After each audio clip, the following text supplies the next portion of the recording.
Mieux vaut habiter dans un désert, l'esprit tranquille, que d'habiter dans un palais rempli d'abondance, mais là où il y a la haine et les querelles. Je suis Marie-Èvo Diakono, je suis un médecin passionné de sciences humaines, je suis life coach certifié professionnel, experte en perversion narcissique et j'accompagne les hommes et les femmes à se sortir de l'emprise des relations toxiques, mais surtout à trouver leur voie, à trouver leur talent et à exceller sur le chemin de leur brillante destinée. Aujourd'hui, je partage une petite réflexion avec vous sur les notions de tranquillité d'esprit. Mieux vaut vivre dans le désert, l'esprit tranquille, que d'habiter dans un palais alors qu'on baigne dans de la haine et dans des querelles. C'est un passage que vous connaissez très bien pour ceux qui sont chrétiens. C'est un passage de la Bible et j'aimerais vous amener à reconsidérer ce passage que vous connaissez déjà, à reconsidérer la sagesse qui réside dans ce passage-là. Vous savez tous, ou bien si vous êtes déjà passé par là, vivre dans un palais, c'est bien beau. Vivre dans l'abondance, c'est magnifique. Ne manquer de rien, avoir au-delà de la mesure de ce on pourrait imaginer, c'est vraiment très bien, c'est louable, c'est enviable. Mais si, au milieu de cette abondance-là, si, dans cette opulence, dans tout ce faste, dans tout ce luxe-là, vous n'avez pas l'esprit tranquille. Vous êtes 3 fois plus malheureux. À la réalité, vous êtes malheureux parce que vous n'arrivez pas à savourer ce que vous avez. Vous n'arrivez pas à goûter, à déguster pleinement l'opulence que vous avez autour de vous. Vous n'arrivez pas à profiter, à jouir pleinement du cadre, du luxe dans lequel vous vivez. Et ça, pour ma part, ça m'est arrivé de façon personnelle d'expérimenter cela, de vivre dans des conditions vraiment au-delà du strict nécessaire, de vivre dans un cadre même, dans un cadre de palais, de vivre dans quelque chose de bien luxueux et tout, mais au fond de moi, d'avoir perdu ma tranquillité d'esprit. Pourquoi? Parce que au milieu de tout ça, l'atmosphère était une atmosphère de querelle, était une atmosphère de haine, était une atmosphère de trouble. Et dans une atmosphère comme ça, tu ne peux pas te sentir à l'aise. Et là, je m'adresse à tous ceux qui sont déjà passés par là. Le fait de baigner dans la haine, de baigner dans les querelles H24, quel que soit le cadre dans lequel vous êtes, à un moment donné, je serais tentée de vous dire que le stress, ce n'est pas bon. La haine, les querelles, c'est corrosif pour l'être humain. C'est corrosif pour notre santé physique. C'est corrosif. La haine est corrosive pour notre santé physique. Nous sommes faits à 99% d'eau. Et il y a un célèbre scientifique japonais qui avait fait une expérience justement en prenant 2 bouteilles d'eau. Vous pouvez retrouver facilement cette expérience-là sur le net et en prononçant des paroles pendant une certaine période de temps sur les bouteilles d'eau. Et après, il a analysé en fait en microscopie ces bouteilles d'eau-là et il s'est rendu compte que les molécules de la bouteille d'eau où on prononçait des paroles négatives, sur lesquelles on a prononcé des paroles négatives, étaient complètement désorganisées de façon anarchique, tandis que les molécules de la bouteille sur laquelle on a prononcé pendant la même période de temps des paroles positives étaient une, était une architecture tellement bien, tellement belle à voir. C'était cristalline, c'était beau. C'est un célèbre scientifique japonais qui a fait cette expérience. Le nom m'échappe, mais vous pouvez retrouver son nom sur Google.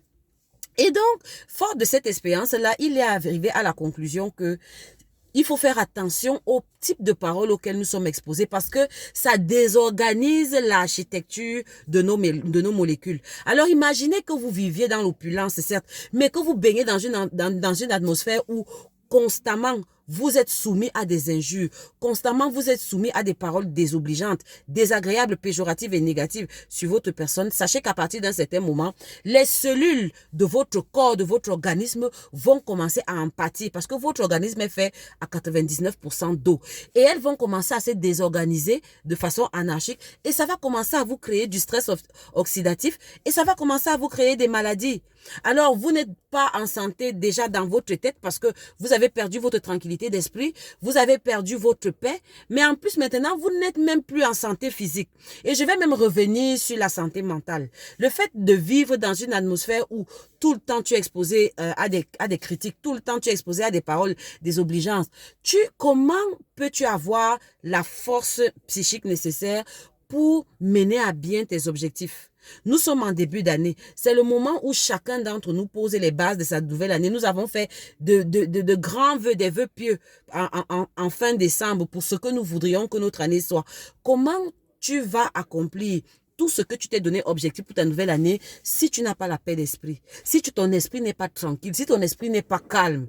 Comment tu vas te réaliser? Comment tu vas prospérer? Comment tu vas t'accomplir dans ta destinée?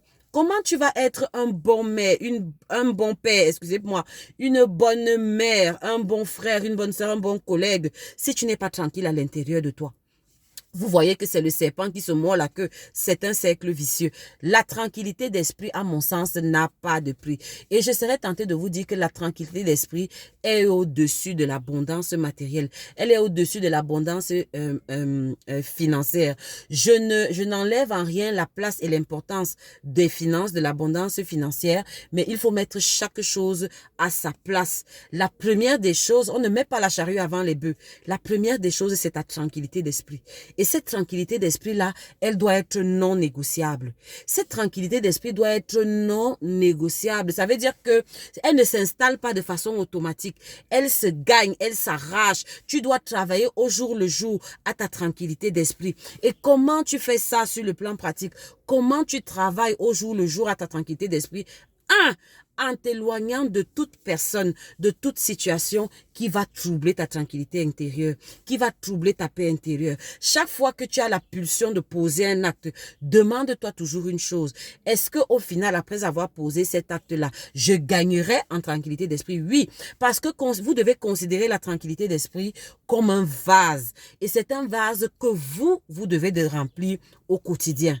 C'est vous qui nourrissez votre tranquillité d'esprit. C'est une plante délicate que vous devez arroser. Donc, chaque jour, vous devez avoir un programme, une diète, un régime de nutrition de votre paix intérieure. Et ce régime-là commence justement par le désherbage. Vous devez arracher, vous devez détruire toutes les plantes, toutes les personnes et toutes les potentielles situations qui vont troubler, qui auront tendance à troubler votre tranquillité. Vous devez vous en éloigner. Ça commence par là. Et la deuxième des choses maintenant, c'est que votre apport vous-même, vous devez nourrir, vous devez verser de l'eau dans ce vase-là. Au travers de quoi? Au travers d'une série d'actes. Vous devez poser des actes qui vont vous donner la paix du cœur. Vous devez poser des actes qui vont vous donner la tranquillité d'esprit. Et je serais tentée de vous dire qu'à un moment donné, quand votre vase sera suffisamment plein de tranquillité intérieure, quand vous allez vous sentir suffisamment paisible, alors le reste ira de soi. Parce que je suppose que vous êtes un enfant de lumière. La loi de l'attraction oblige. Si vous êtes connecté à cette vidéo, si vous êtes connecté au son de ma voix, c'est que forcément vous êtes un enfant de lumière. Et un enfant de lumière, vous avez la lumière à l'intérieur de vous. Vous avez la vie à l'intérieur de vous. Tu as ce pouvoir divin de transformer tout ce que tu touches en or. Mais la condition pour que ce pouvoir-là, justement, s'extériorise et se manifeste dans la vie physique, c'est d'abord ta tranquillité d'esprit. Il faut que tu sois tranquille à l'intérieur de toi.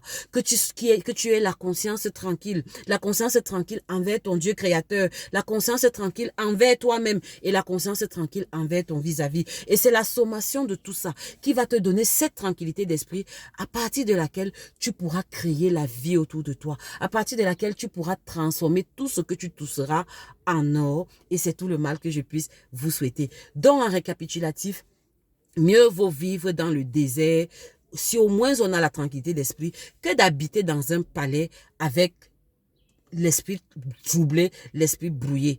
Nous sommes dans une société qui est essentiellement capitaliste, qui est essentiellement matérialiste, et qui met le matériel au devant et qui inverse les choses et qui fait que les gens ont tendance justement à se donner pour motif de consultation, de consolation que je n'ai peut-être pas la tranquillité d'esprit, mais si au moins j'ai ce confort, si au moins j'ai ce luxe-là, ça va. Mais vous allez vous rendre compte que ce luxe-là, vous allez le vomir par tous vos orifices, vous allez le vomir par tous vos pores, parce que ça sert à quoi d'habiter dans le luxe si on n'a pas l'esprit paisible? Ça sert à quoi d'habiter dans le luxe si on est constamment dévalorisé dans sa chair? Et donc non, le luxe n'est pas une raison pour supporter l'injure H24. Le luxe n'est pas une raison pour supporter le trouble, pour supporter la haine, parce qu'au final, il s'agit de ta vie.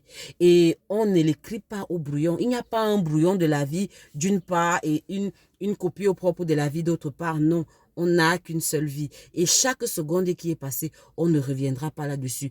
On n'y reviendra plus. Alors autant mieux y penser à 3 fois. Ta paix, ta tranquillité d'esprit est non négociable. Et c'est pour cela que vous allez généralement voir ces personnes-là qui sont censées avoir tout, qui sont censées détenir toute l'opulence du monde, qui, en passant dans leur voiture avec chauffeur, regardent juste le sourire de quelqu'un qui est nettement moins nanti que eux, qui sont animés d'une rage pas possible. Pourquoi? Parce qu'elles savent la valeur de ce sourire-là. Ce sourire qui vient du cœur, ce sourire qui vient d'une joie naturelle qu'on sent à l'intérieur de soi. Ça n'a pas de prix. Et donc, tenez compte de ça pour votre jeudi ou pour votre journée et l'Éternel vous bénisse. Et juste un petit message à mes abonnés, à ceux qui me suivent. Je vous ai fait lors de mon dernier live, je vous ai parlé de la date de mon anniversaire, c'est demain, le 14 janvier. C'est pas aujourd'hui, j'avais fait une petite confusion. Alors sur ce, ayez une magnifique journée. L'Éternel vous bénisse, je vous aime. Ciao!